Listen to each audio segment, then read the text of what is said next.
L'événement de cette journée, c'est bien sûr la 15e réunion du Forum international de l'énergie qui a ouvert ses travaux ce matin au Centre international des conférences d'Alger en présence du Premier ministre Abdelmalek Sellal et de plusieurs délégations venues pour débattre des perspectives et des défis énergétiques mondiaux placés sous le thème « La transition énergétique mondiale, un rôle renforcé pour le dialogue énergétique ». L'IEF 15 accueille les ministres de l'énergie de 54 pays membres, les patrons de compagnies pétrolières et gazières, ainsi que les responsables d'organisations internationales, dont l'Agence internationale de l'énergie et le Forum des pays exportateurs de gaz, le FPEG, ainsi que des experts dans le domaine énergétique.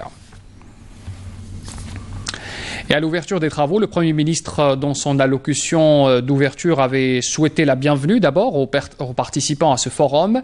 Il avait aussi mis en exergue l'importance de ce genre de rendez-vous. L'Algérie, dira Abdelmalek Sellal, a le souci constant d'instaurer un véritable esprit de dialogue et de concertation entre les différents acteurs de la scène énergétique régionale et mondiale. Écoutez sa déclaration.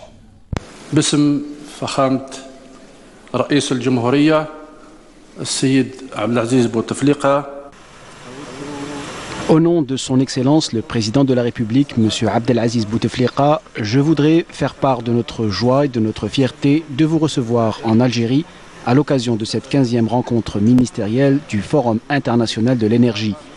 Cette rencontre coïncide avec le 25e anniversaire du dialogue entre producteurs et consommateurs. Ce travail important pour l'équilibre mondial dans le domaine de l'énergie, qui constitue également l'essentiel des objectifs de mon pays, qui a été résumé par son Excellence le Président de la République en 2004, quand il a déclaré que l'Algérie veille toujours à ce que demeure un véritable esprit de dialogue et de concertation entre les différents acteurs dans le domaine de l'énergie. Et puis pour Abdelmalek Sellal, dans ce monde tourmenté et incertain, il nous faut refuser le fatalisme et la résignation et regarder vers l'avenir avec l'optimisme et la détermination. Écoutez une nouvelle fois le Premier ministre. Nous devons refuser la résignation. Oui, nous devons refuser la résignation et regarder vers l'avenir avec optimisme et détermination. Ce forum est un message d'espoir et contribuera certainement à cet élan positif de confiance, car il s'agit d'une rencontre d'intérêts susceptible d'apporter de la visibilité et de la stabilité au marché, de relancer la croissance de l'économie mondiale et finalement d'œuvrer pour le bien-être des citoyens du monde. Le Premier ministre est revenu également dans ce mot d'ouverture sur le repli des cours du brut ces dernières années. C'est un phénomène brutal auquel les pays producteurs et consommateurs ont fait face. Aujourd'hui, le défi, dira Sellal, est de trouver un consensus sur un prix juste et équitable pour tous. Écoutez encore une fois le Premier ministre.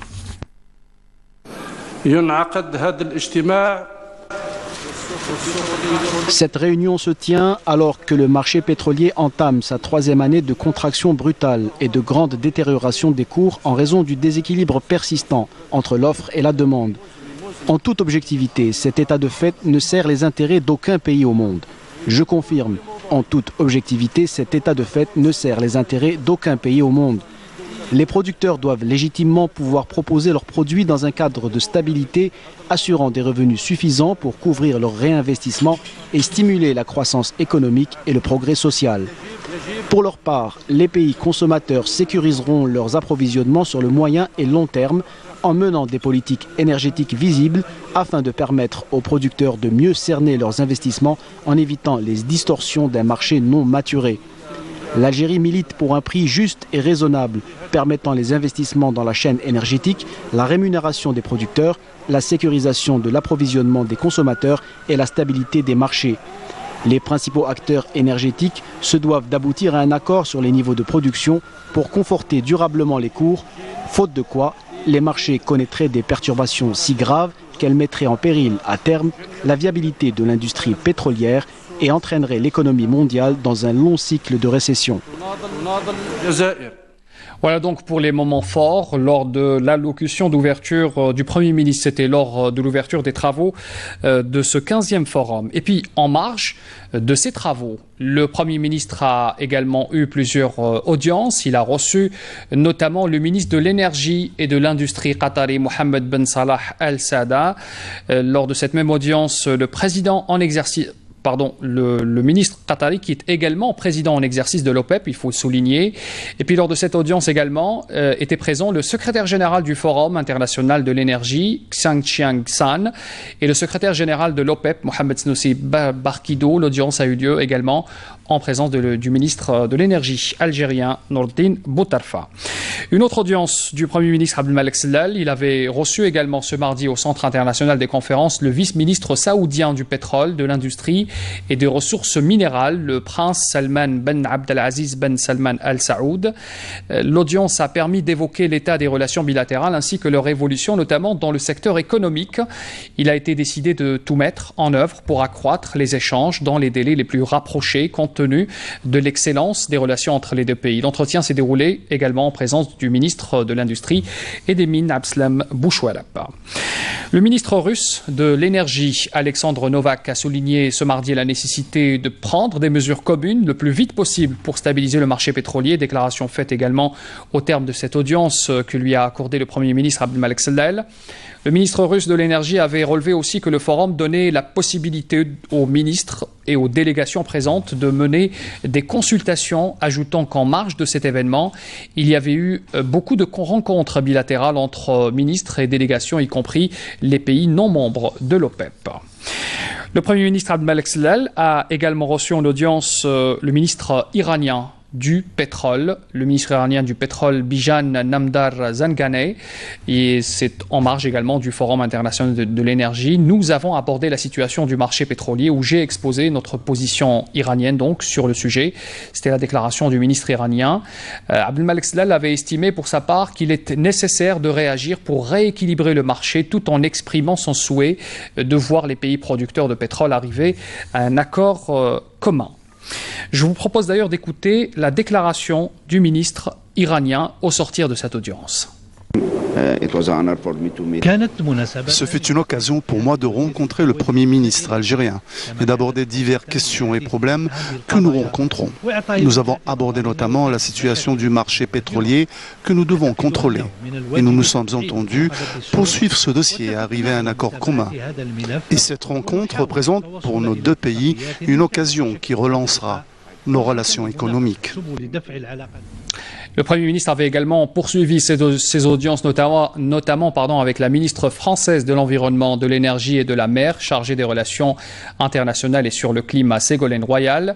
Cette dernière avait d'ailleurs salué à Alger la contribution de l'Algérie dans la réflexion concernant la transition énergétique, déclaration faite d'ailleurs après cette audience que vous voyez sur ces images. Ségolène Royal avait ajouté que Abdelmalek Sellal lui avait assuré que l'Algérie allait ratifier l'accord très prochainement.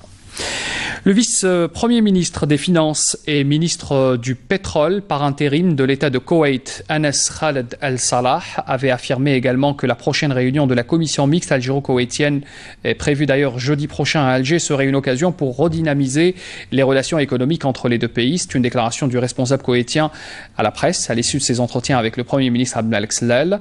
S'agissant du volet énergétique, Al-Salah avait indiqué que les orientations du Premier ministre algérien portent sur l'importance que le Forum d'Alger soit porteur d'un message positif. Écoutez d'ailleurs la déclaration du vice-premier ministre des Finances et des ministres du Pétrole par intérim de l'État de Koweït. Nous avons reçu des directives du Premier ministre concernant le sommet d'Alger afin qu'on instaure un dialogue entre les producteurs dans le but d'arriver à un point positif qui est celui de la stabilité du marché pétrolier. Et puis également une autre audience, celle du ministre émirati de l'énergie Souheil Al-Mazroui, qui avait affirmé à Alger le soutien de son pays aux efforts de l'Algérie et visant à garantir l'équilibre du marché pétrolier. Ces efforts devraient être sanctionnés par un accord entre tous les pays membres de l'OPEP, a dit le responsable émirati dans une déclaration à l'issue de son entretien et cette audience accordée par le Premier ministre Abdelmalek Sellal. Et puis, en marge également de ces audiences, les participants au forum s'étaient tous rassemblés en marge de ces travaux, donc, pour une photo de famille. Vous les voyez sur ces images. C'est une photo symbole d'une volonté d'instaurer un dialogue énergétique efficient.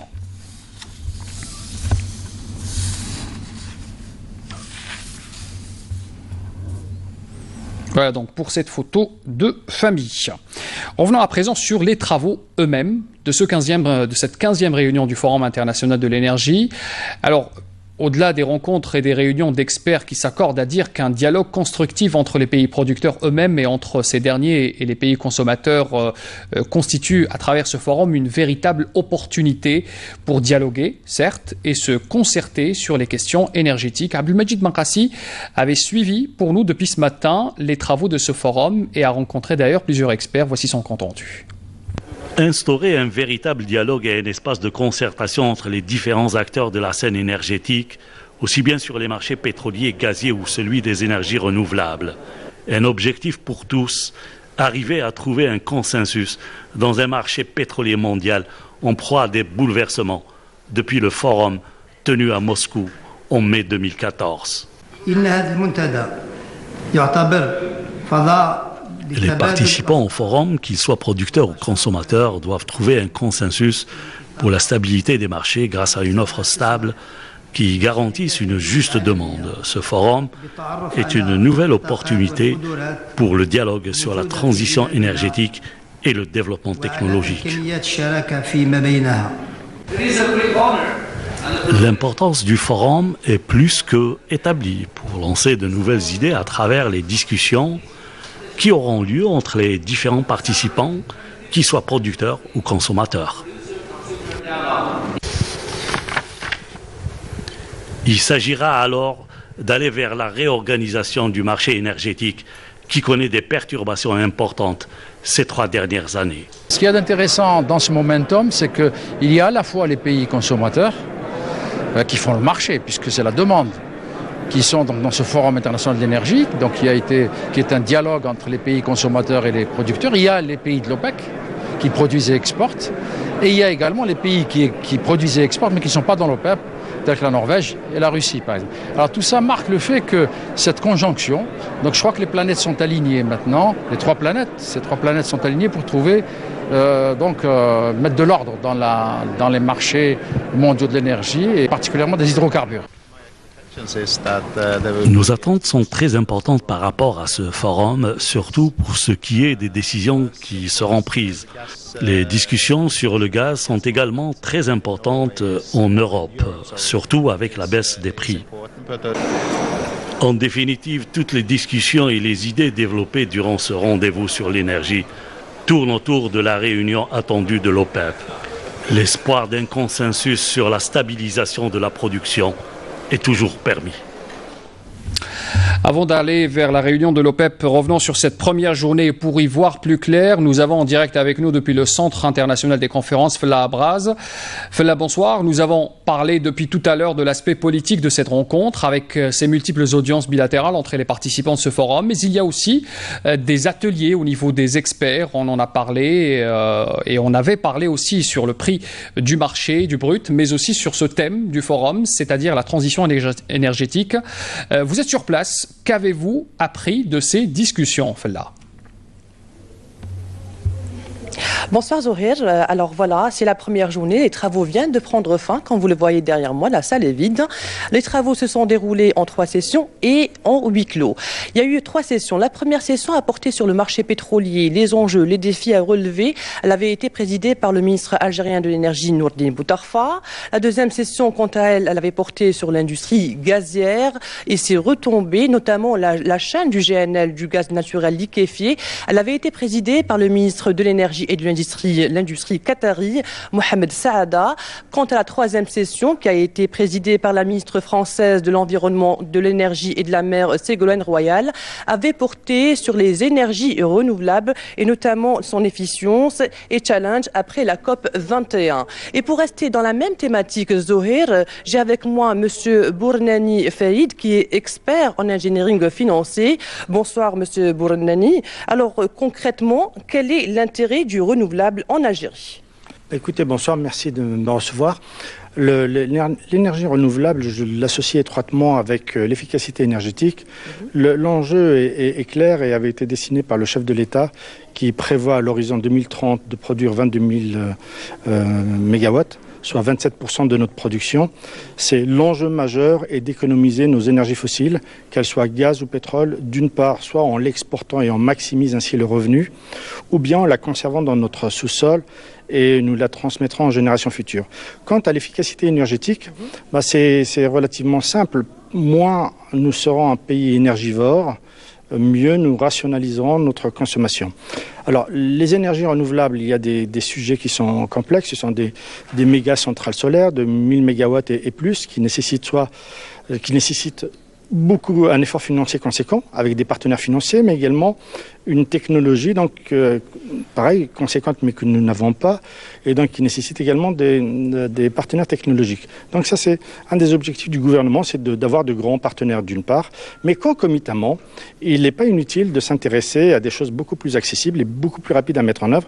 Ce sont les mini-centrales solaires. Les mini-centrales solaires, l'objectif est de permettre de produire l'énergie là où sa consommation se fait. Et en faisant cela, on soulage Sonelgaz qui, comme vous le savez, se doit de produire et puis d'adresser une population qui est large sur un pays qui est immense, beaucoup de zones isolées. Et voilà, je pense que l'Algérie est tout aussi intéressée que les autres États, mais pour ce qui nous concerne, maintenant, il va falloir monter sur le train et accélérer nos efforts. Merci, M. Bournani. Merci à vous. Merci à vous.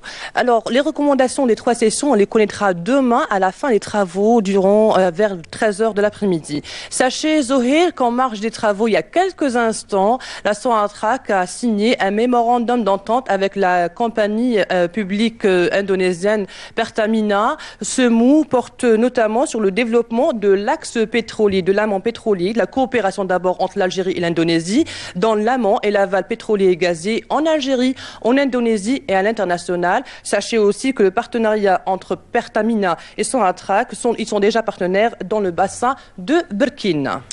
Merci Fla Abras pour tous ces détails et merci aussi à votre invité pour son intervention. Revenons à présent sur cette déclaration, la déclaration du ministre saoudien de l'énergie, de l'industrie et des ressources minérales, Khaled El-Fallah, dont le pays est l'un des plus grands exportateurs d'or noir au monde. Eh bien, ce ministre a tenu aujourd'hui à rassurer sur la volonté de l'Arabie saoudite de trouver un accord pour stabiliser les prix du marché pétrolier. Je vous propose d'écouter sa déclaration. متفائل من وضع السوق في تحسن مستمر يوما بعد يوم من ناحية. L'Arabie saoudite soutient toute position qui garantit la stabilité des prix. Nous sommes optimistes quant à la possibilité de rétablir l'équilibre du marché qui connaît une amélioration de jour en jour. Nous avons observé cela à travers le marché américain où il y a moins de déséquilibre quant au prix. Au contraire, il y a une nette amélioration. Les avis commencent à se rapprocher entre producteurs OPEP et non OPEP. Nous partageons l'avis de tous les producteurs et nous approuvons l'avis qui fera l'unanimité de tous les producteurs. Cet avis se dégagera des concertations. Et voilà donc ce qu'on pouvait dire jusqu'à l'heure sur cette 15e réunion du Forum international de l'énergie qui se tient à Alger aujourd'hui et demain. Les travaux se poursuivent d'ailleurs demain. Nous aurons l'occasion d'y revenir avec également cette réunion informelle de l'OPEP qui se tiendra également durant la journée de